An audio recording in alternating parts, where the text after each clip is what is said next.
Andrzej Zulawski es uno de los directores más extravagantes del cine polaco.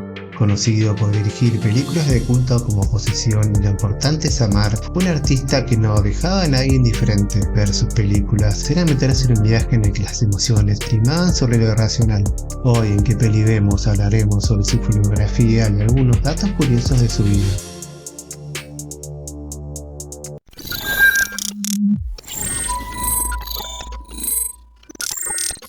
Nacido en Lwów, entonces Polonia, ahora Ucrania, el 22 de noviembre de 1940, Zulawski nació en una familia rodeado de artistas como su padre, Miroslav Zulawski, quien fuera un famoso escritor diplomático, y uno de sus tíos, Jerzy Zulawski, que había sido filósofo, traductor y novelista de ciencia ficción, conocido por la novela En el Globo de Plata.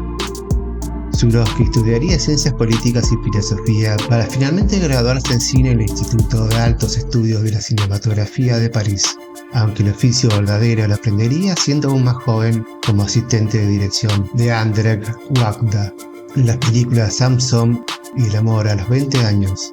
Tras un par de trabajos para la televisión, Violoncello en 1967 y La historia del amor victorioso en 1969, debutaría como director de largometrajes en la adaptación de una de las novelas de su padre, La tercera parte de la noche. La historia se centra en Mikhail, quien es testigo de la brutal muerte de su madre y su hijo, a manos de soldados nazis. Desolado y buscando refugio, se unirá a la resistencia. Sin embargo, su vida se tornará más extraña cuando se encuentre con una mujer idéntica a su difunta esposa, y se verá involucrada en un siniestro experimento médico de la época, la crianza de piojos que se usaban para crear vacunas contra la tifus. La película combina elementos oníricos y realidades distorsionadas, explorando profundamente la mente humana afectada por la guerra y la pérdida de identidad. Es una obra que desafía al espectador a cuestionar la naturaleza de la realidad y el papel de la memoria en el dolor y la redención. A pesar de ser premiada como la mejor ópera prima en el Festival de Cine de Polonia, las autoridades comunistas dificultaron su distribución debido a su contenido crítico y explícito.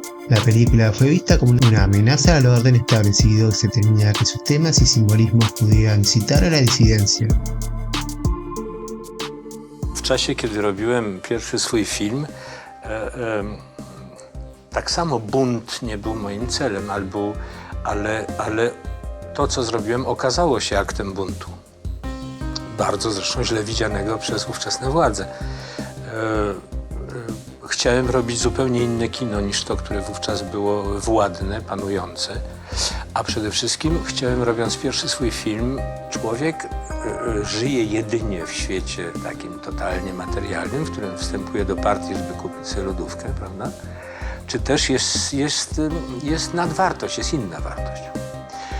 Otóż cały ten film jest skonstruowany w ten sposób, że przecież to jest historia człowieka, któremu nie wiem co, przypadek, opatrzność, los, Bóg, jak każdy sobie to może nazwać, daje drugą szansę przeżycia moralnego czegoś. Była bajka o Jasiu i Marysi, ale to nie są Jasiu i Marysi, tylko o ludziach, którzy ginęli, umierali, starali się kochać, rodzili dzieci i tak dalej.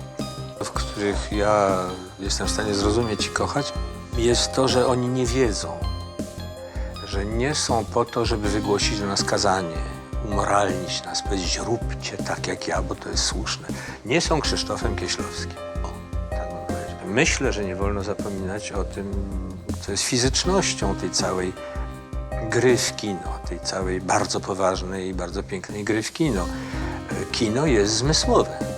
Jeżeli kino nie jest zmysłowe, to nie jest kinem, jest traktatem. To jest ta najprostsza i najbardziej władna, moim zdaniem, część kina. Pero las polémicas solo estaban empezando en 1972 con el estreno de Diablo, film que llegó a ser secuestrado por el Ministerio de Cultura polaco, sin lograr estrenarse en su país hasta 1988. La película está ambientada durante la invasión del ejército prusiano a Polonia en 1793, en el contexto de la segunda partición de Polonia. La trama sigue a Jakub, un joven noble polaco que es liberado de prisión por un extraño, que le pedirá a cambio una lista de sus compañeros conspiradores. A lo largo del viaje, Jakub presenciará el caos y la corrupción moral, incluyendo la muerte de su padre y la traición de su prometida. Traumatizado por lo que ve, cometerá una serie de asesinatos aparentemente sin motivo. Młody człowiek w krawacie, który się przedstawił jako pan porucznik Roman, coś takiego. Tu mi paszport tak pod blacikiem podstawił. Przecież nie mieliśmy paszportu wtedy. Powiedział, że jest polecenie i to jest moja usilna rama. Powiedział, żeby pan w ciągu 24 godzin wyjechał z tego kraju. Las continuas dificultades para hacer cine en su tierra acabaron llevándole a Francia, donde tuvo su primer gran éxito con La importante Samara, basada en la novela La noche americana de Christopher Frank, quien también coescribiría el guión en la que además recuperarían a Romy Schneider, antaño símbolo de la original con su serie Sisi Emperatriz, llevándola a extremos interpretativos de gran dolor. La historia sigue a Esther Weismont, un fotógrafo que se enamora de Nadine Chevalier, una actriz que se verá obligada a aceptar papeles de películas de baja calidad para mantenerse a flote.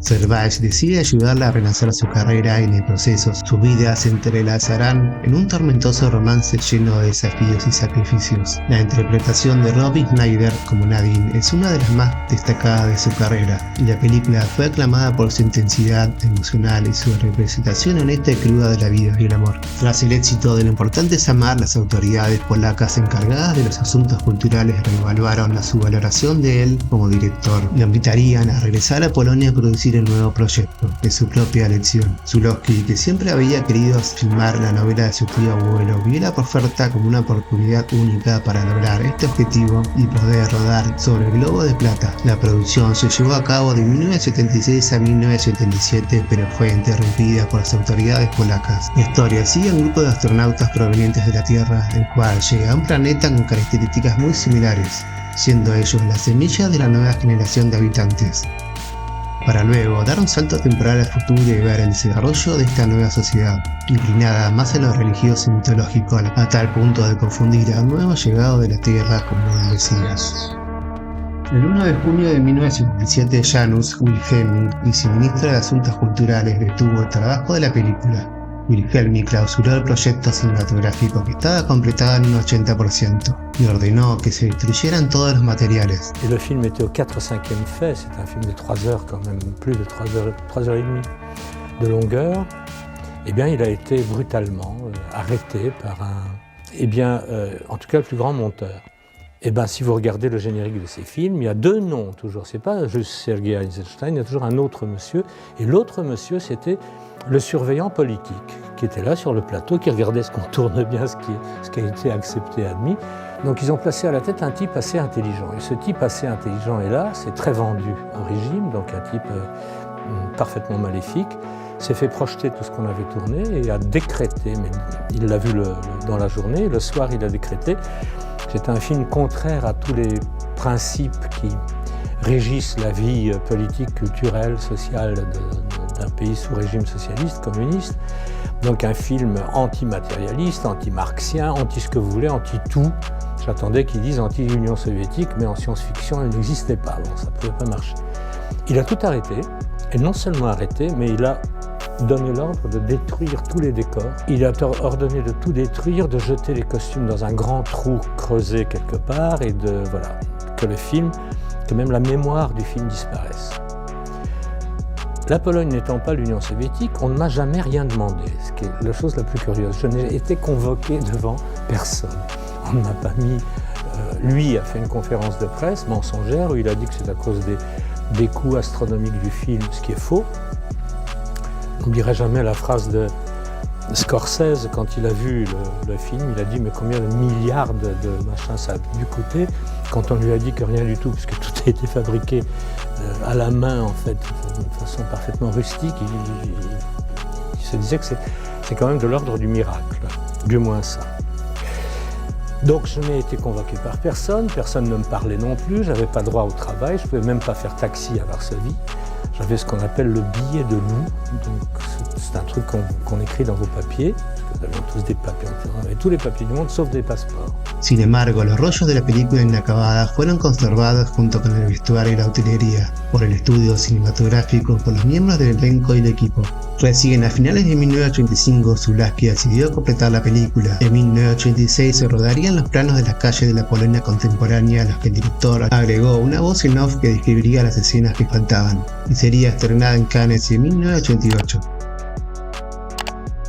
En 1981, influenciado por su reciente divorcio de la actriz polaca Małgorzata Braunek, quien había participado en sus dos primeras películas, Żuławski filmaría Posesión, protagonizada por Isabella Adjani y Sam Neill. Et en pensant devenir fou, j'ai concocté cette histoire un peu folle. J'y ai pensé à Varsovie, en marchant dans ces rues grises, épouvantablement pauvres à l'époque, sinistres, pleines de haine. J'ai inventé donc l'histoire d'une brave femme qui vit là-dedans et qui sauve son âme, si j'ose dire. Hein.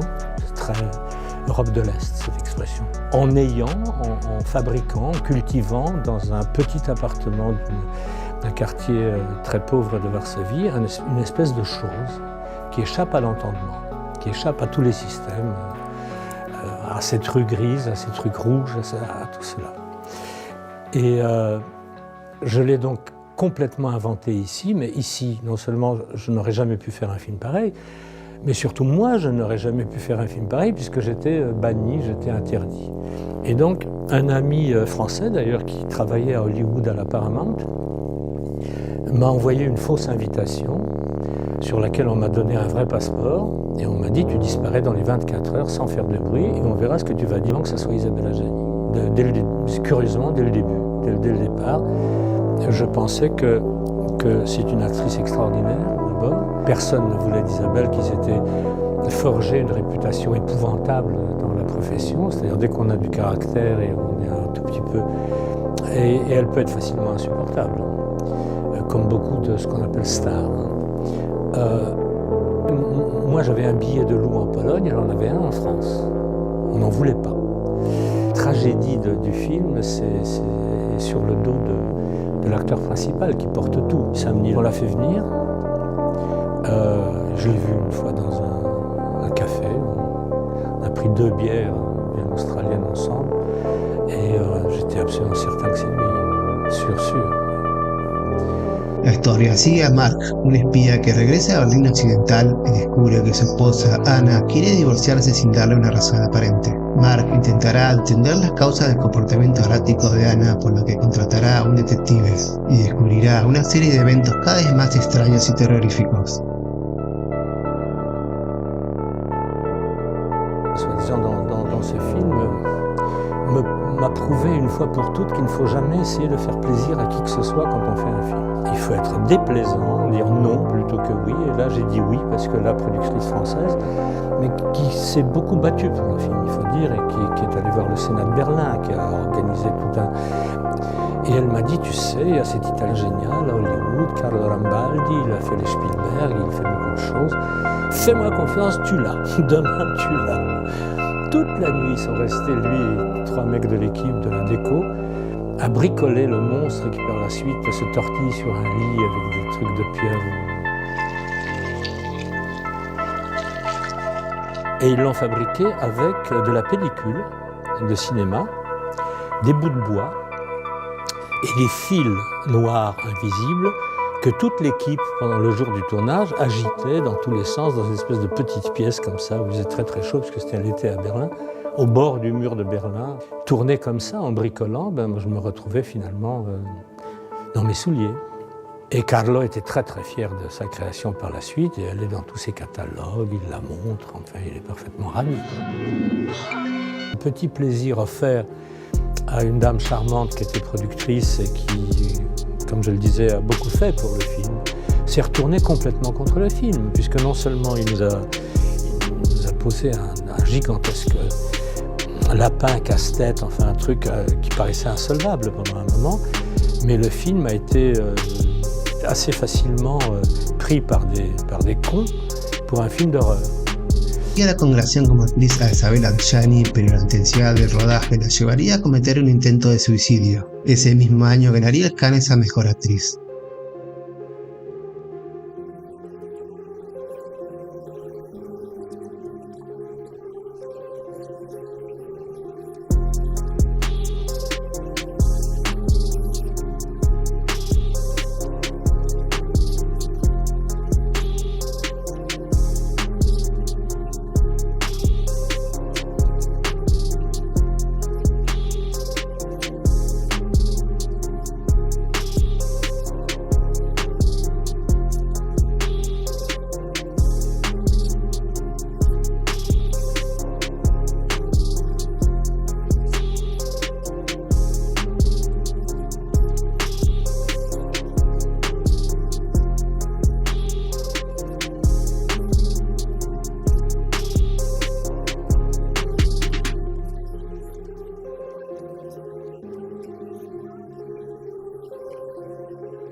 También en ese festival de Cannes, Zulawski conocería a una jovencísima actriz francesa en pleno éxito, Sophie Marceau. Sería amor a primera vista. Aunque lo separaban 26 años, Andrzej Zulawski había encontrado a su musa y le ofrecería algunos de los papeles más hermosos de su filmografía. En 1984 estrenaría La mujer pública, inspirada en la novela Demonios de Fyodor Dostoyevsky y protagonizada por Valerie Kaprisky, Lambert Wilson y Francis Huster como actores principales. La trama sigue a Ethel, una joven aspirante actriz que acepta papel protagonista en una película que adapta una obra de Dostoyevsky. Director, un excéntrico y dominante hombre llamado Lucas Kesslin, no está satisfecho con su actuación y someterá a Ethel a una presión extrema, lo que lo dejará mentalmente exhausta y confundida ante la realidad de su papel en la película. Zulawski no utiliza un telón al final de la obra como en el teatro, pero sí lleva su propuesta hasta el punto en que el espectador se cuestiona si lo que ha visto ha ocurrido realmente o no. En La mujer pública, la ficción y la realidad no solo se confunden, sino que crean una textura artificiosa y de pesadilla, cuya atmósfera e iluminación remiten a vértigo de Alfred Hitchcock. Tanto en el film de Zulawski como en el de británico, la protagonista toma el lugar de otra mujer, se viste y vive como ella, tanto dentro del set como fuera de él, para complacer los deseos de los hombres. En 1987 colaboraría con el director Jacques Deray, siendo co-guionista del film Mal de Amores. 2 años más tarde llegaría el primer film protagonizado por Sophie Marceau, en Mis noches son más hermosas que tus días. La trama sigue a Lucas, un programador informático que descubre que tiene una enfermedad mortal que está deteriorando su memoria rápidamente. Durante este difícil periodo conoce a Blanche, una mujer misteriosa con quien establece una conexión intensa y emocional. La película es un drama romántico con toques surrealistas. Ese mismo año estrenaría Boris Godunov, basada en la ópera homónima de Modest Mussorgsky y la obra de teatro de Alexander Pushkin. La trama se desarrolla en 1874 en San Petersburgo, donde el compositor Modest Mussorgsky asiste a la premiere de su ópera. La historia sigue a Boris Godunov, quien acepta la corona tras la muerte de Zar Fyodor, aunque sabe que la corona está manchada con la sangre del heredero legítimo, Dmitri, asesinado a sus órdenes. La película explora la culpa y la soledad de Boris, así como la llegada de un impostor que reclama ser Dmitri. La película es notable por su enfoque visual y narrativo, presentando a la ópera como una representación teatral dentro de la película misma. El uso de cámaras que atraviesan los escenarios y muestran el equipo de filmación añade una capa adicional de realismo y autenticidad. Las libertades tomadas por el director indignaron a algunos puristas de la ópera y en primer lugar al director Rostropovich. Este último demandaría a Zulawski exigiendo la eliminación de ciertos elementos visuales y sonoros de la película. Para su siguiente película, La nota azul, se basaría en el último verano en la vida de la famosa pareja Frederick Chopin y George Sand, en su finca de Nottingham Pink, en el Berry, donde la pareja pasó 8 veranos de su vida y compuso gran parte de sus obras. Durante su estancia, Chopin se enfrentará a su deterioro físico debido a la tuberculosis, mientras que Sand lucha por mantener su relación con él. La película explora las complejidades de su relación amorosa, la dinámica con los hijos de Sand y otros visitantes, así como las tensiones creativas y emocionales que surgen en un ambiente cargado de romanticismo y melancolía. Volvería a Polonia en 1996 para filmar Szamanka, adaptada de un guión de Manuela Gretkowska, escritora y feminista polaca. El guión había sido rechazado inicialmente por la televisión polaca debido a su controversial contenido. La actriz Iwona Petri fue elegida por el director Zulawski después de conocerla por casualidad en un café de Varsovia.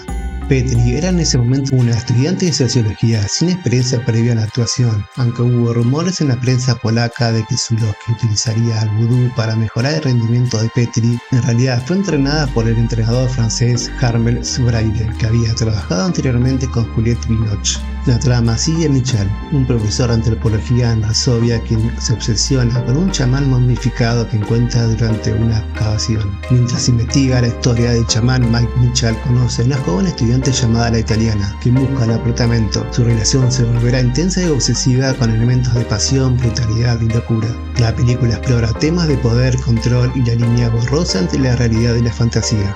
La película generó cierta controversia en Polonia debido a su representación explícita del sexo y su crítica a la moral tradicional del catolicismo. Debido a la naturaleza escandalosa, fue apodada el último tango de Varsovia por los críticos polacos. Las autoridades polacas solo permitieron un estreno limitado, lo que lo llevó a volverse de nuevo a Francia, donde rodaría sus 2 últimas películas.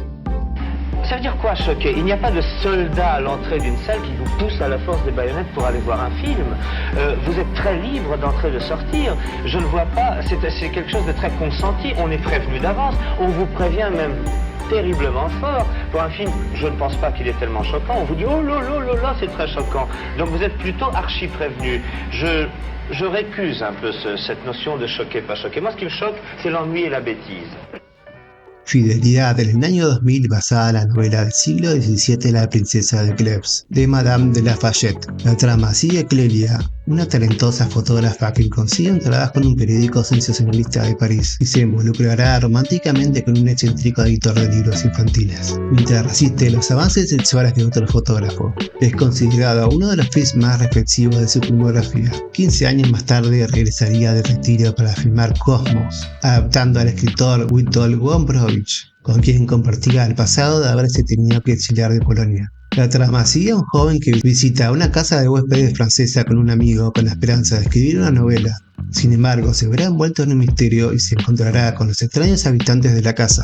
La película explora temas de identidad, poder y la naturaleza de la realidad con un estilo visual y narrativo distintivo que es característico del trabajo de Zulawski. A principios de 2006, ya afectado por su salud, el mítico director polaco convocó a su hijo Jawery Zulawski para legarle una misión. Se trataba del guión que le iba a ser su última película antes de fallecer, Beer Talk, situada en la Polonia contemporánea. Un variado grupo de personajes se encuentra relegado a los márgenes de la sociedad.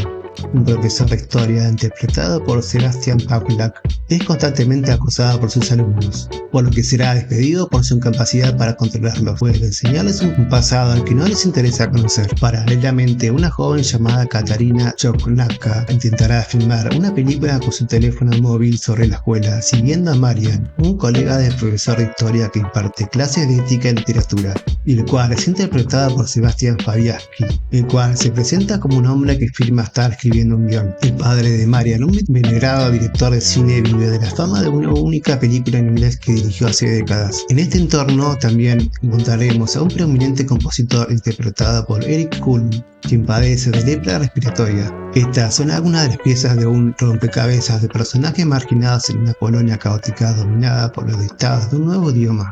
La historia canaliza los disturbios que actualmente azotan Polonia y Europa, describiendo la oleada de odio y agresión que se vive en las calles y en los medios de comunicación, y de cómo la gente grita para ahogar los argumentos de los demás, y de la virtual guerra civil que se acerca cada vez más en una sociedad dividida ideológicamente.